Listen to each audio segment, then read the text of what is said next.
Assalamualaikum warahmatullahi wabarakatuh. Selamat berjumpa seluruh peserta didik kelas 11 IPA dan 11 IPS. Semoga kondisi Ananda semua dalam keadaan sehat walafiat, senantiasa bahagia, dan meningkat iman dan Islamnya. Amin ya robbal alamin.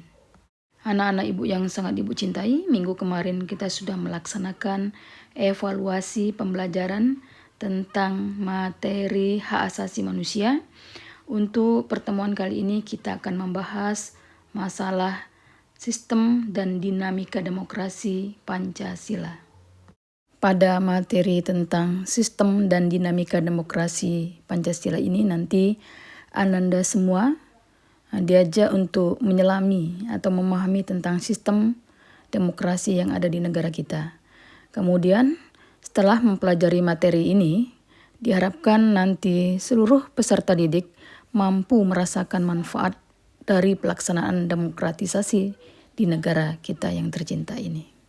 Mempelajari tentang sistem dan dinamika demokrasi Pancasila, kita akan membahas demokrasi dalam 3 tahap. Tahapan pertama nanti kita akan membahas hakikat demokrasi, yang tahap kedua nanti dinamika penerapan demokrasi Pancasila, tahap ketiga membangun kehidupan yang demokratis di negara Indonesia.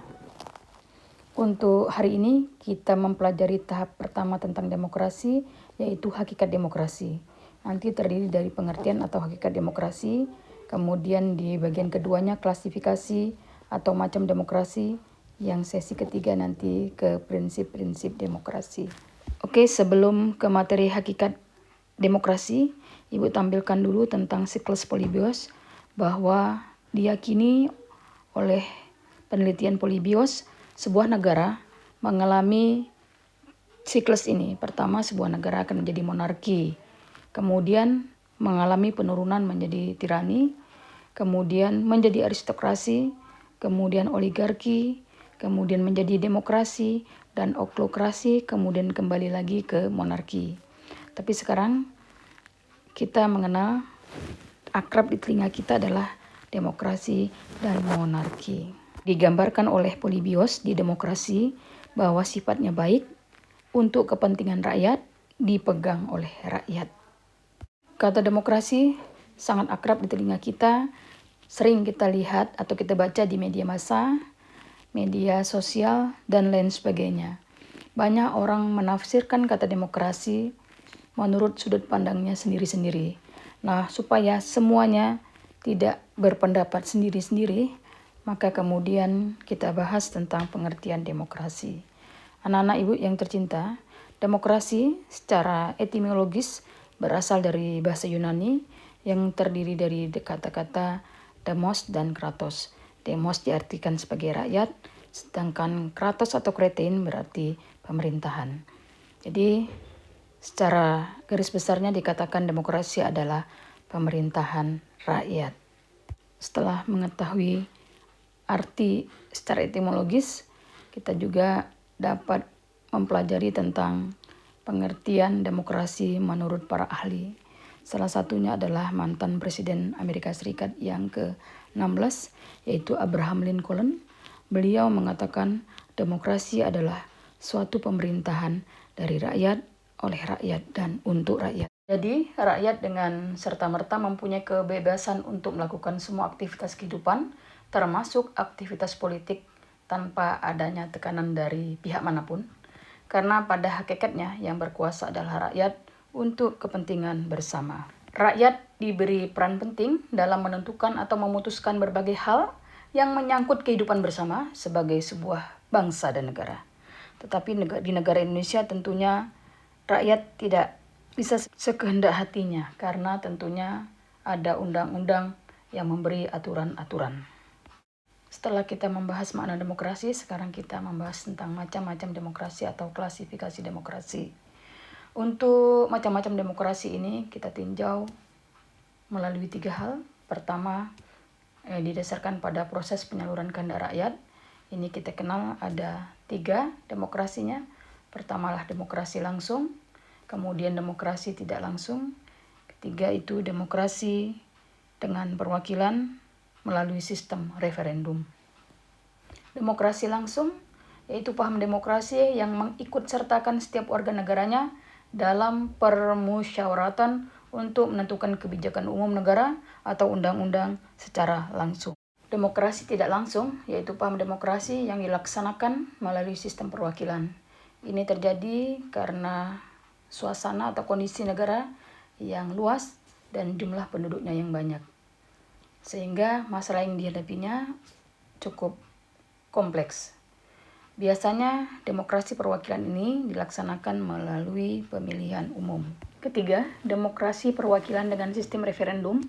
Dalam sistem ini, rakyat memilih para wakil mereka untuk duduk di parlemen. Tetapi parlemen tetap dikontrol oleh pengaruh rakyat dengan sistem referendum. Referendum di sini artinya adalah pemungutan suara untuk mengetahui kehendak rakyat secara langsung. Selanjutnya, macam demokrasi ditinjau dari titik perhatiannya.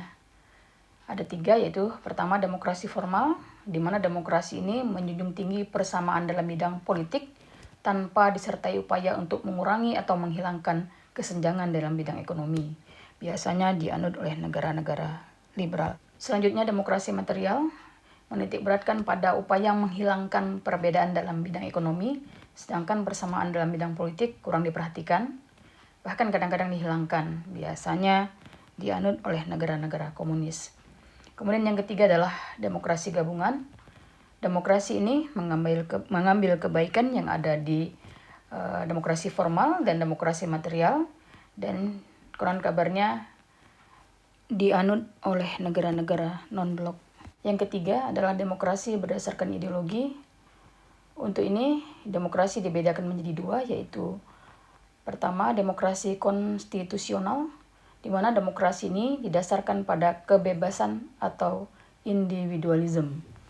Ciri khasnya adalah pemerintahan demokrasi konstitusional. Kekuasaan pemerintahnya terbatas dan tidak diperkenankan banyak melakukan campur tangan dan bertindak sewenang-wenang terhadap rakyatnya. Biasanya berlaku di negara-negara liberal. Yang kedua, demokrasi rakyat atau demokrasi proletar, di mana demokrasi ini didasarkan pada paham Marxisme dan komunisme. Demokrasi rakyat mencita-citakan kehidupan yang tidak mengenal kelas sosial. Manusia dibebaskan dari keterikatannya kepada pemilikan pribadi tanpa ada penindasan serta paksaan. Selanjutnya adalah materi tentang prinsip-prinsip demokrasi. Untuk prinsip demokrasi ini kita kenal tokoh yang bernama Henry B. Mayo. Beliau mengemukakan beberapa prinsip demokrasi. Pertama, menyelesaikan perselisihan dengan damai dan secara melembaga. Kedua, menjamin terselenggaranya perubahan secara damai dalam suatu masyarakat yang sedang berubah. Ketiga, menyelenggarakan pergantian pimpinan secara teratur. Kemudian pemakaian kekerasan sampai minimum. Kelima, mengakui serta menganggap wajar adanya keanekaragaman. Keenam, menjamin tegaknya keadilan. Prinsip demokrasi selanjutnya berasal dari Bapak Alamudi. Beliau mengatakan bahwa untuk disebut berbudaya demokrasi apabila memiliki soko guru demokrasi. Soko guru yang beliau maksud sebagai berikut. Pertama adalah kedaulatan rakyat. Kedua, pemerintahan berdasarkan persetujuan dari yang diperintah. Ketiga, kekuasaan mayoritas. 4, hak-hak minoritas. 5, jaminan hak asasi manusia. 6, pemilihan yang bebas dan jujur. 7, persamaan di depan hukum. 8, proses hukum yang wajar. 9, pembatasan pemerintahan secara konstitusional. 10, pluralisme sosial, ekonomi, dan politik. Yang terakhir adalah nilai-nilai toleransi, pragmatisme, kerjasama, dan mufakat. Kemudian kalau kamu mengatakan, kenapa sih demokrasi itu perlu prinsip?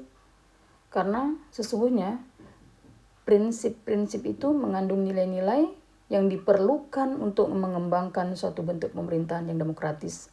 Nah, berdasarkan prinsip-prinsip inilah sebuah pemerintahan yang demokratis insya Allah dapat ditegakkan. Sebaliknya, tanpa prinsip-prinsip tersebut, bentuk pemerintahan yang demokratis sangat sulit ditegakkan. Demikian materi yang Ibu sampaikan tentang sistem dan dinamika demokrasi di Indonesia, bagian pertama tentang hakikat demokrasi. Akhirnya, Ibu undur diri. Wassalamualaikum warahmatullahi wabarakatuh.